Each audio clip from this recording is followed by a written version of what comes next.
দুই শালিকে দেখুন আখির জীবনে সিঁদুরের রং। জমে উঠেছে দুই শালিক। আস্তে আস্তে আখি ঝিলিকের সবতীর সামনে আসছে। আখির বাবা জেল থেকে ছাড়া পাওয়ার পর এবার সামনে আসলো আখির মা। বৃদ্ধাশ্রমে গিয়েই আখি ঝিলিক মুখোমুখি হলো তার মায়ের সাথে।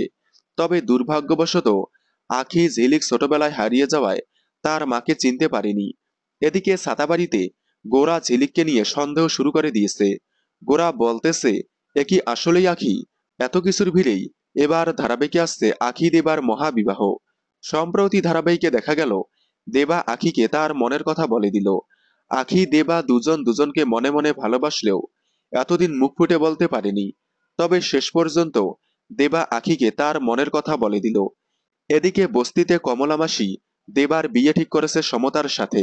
কমলা মাসি বলে দেবা বৃদ্ধাশ্রম থেকে ফিরে আসলেই সমতার সাথে তার বিয়ে দেবে। বৃদ্ধাশ্রমে দেবার সাথে আখি যাওয়ার কথা শুনে এবং রাত কাটানোর কথা শুনে কমলা মাসি অনেক কথা শোনায় ঝিলিকের মা পুষ্পকে।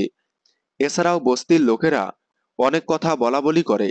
তার মানে আখি দেবা বস্তিতে ফিরে আসলেই তাদের বিয়ে দেখানো হবে। সব মিলিয়ে বেশ জমে উঠেছে দুই শালিক। তাই দেখতে থাকুন দুই শালিক।